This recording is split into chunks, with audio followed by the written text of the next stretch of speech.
If you thought to give up कि यार बस अब बहुत हुआ यार, बहुत ही सिंपल सा और सीधा सीधा क्वेश्चन है, letting you connected and what is Jainism all about?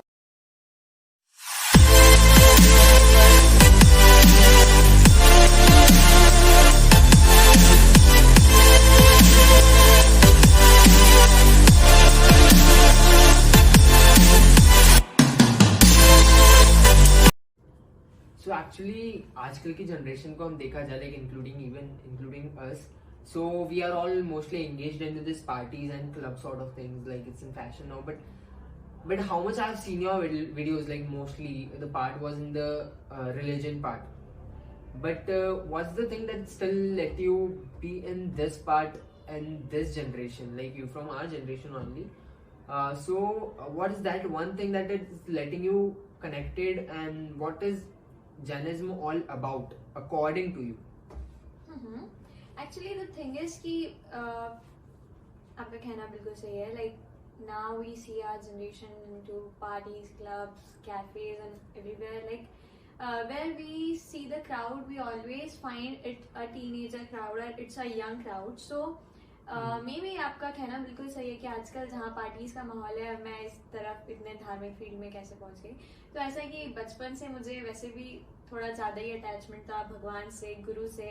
और क्या है ना, संगीत जो है वो पता है एक लैंग्वेज होती है जो हमारी मतलब जो हमें किसी भी इंसान को जिससे हमें बात नहीं करना पड़ती है, बस हम लोग गाते हैं, हम लोग उस चीज को फील करते हैं, ऑटोमेटिकली हमारी बात उस तक पहुंच जाती है. तो मैंने एक मेरे लिए जरिया बनाया कि मुझे अगर मेरे भगवान से कुछ मांगना है, मुझे मेरे भगवान के लिए या मुझे दूसरे लोगों को गॉड से कनेक्ट करना है, तो सबसे अच्छा मीडियम जो है वो है म्यूजिक. म्यूजिक से हम लोग हमारी बात बहुत इजीली भी बोल सकते हैं. So according to me Jainism is all about 5 things. Like first thing is Pranatipat. Pranatipat is non-violence. Non-violence means कि किसी भी तरह से जीवों की हिंसा न करना. हिंसा मतलब ऐसा नहीं कि सिर्फ किसी को मार दिया. इट्स लाइक हमारे इसमें होता है मन, वचन और काया. सबसे पहले हम कोई भी काम करते हैं तो वो मन में करते हैं. लाइक अगर मुझे पूना जाना है तो पूना जाने के लिए मैं सबसे पहले मन में सोचूंगी कि हाँ मुझे पूना जाना है. फिर वचन से क्या करूंगी, मैं उसकी टिकट बुक करवाऊंगी.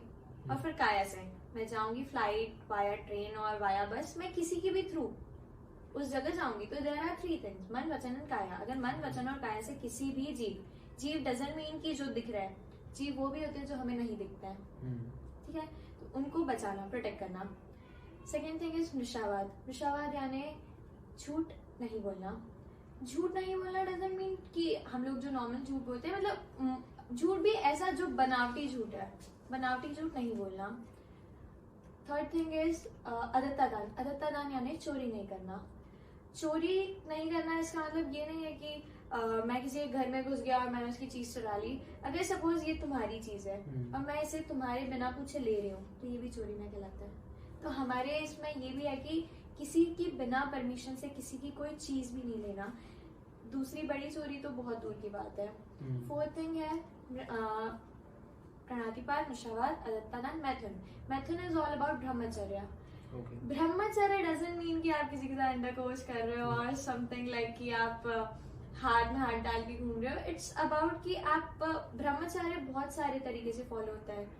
ब्रह्मचर्य को फॉलो करने के लिए अगर there is a boundary is essential, मतलब आपकी मर्यादा.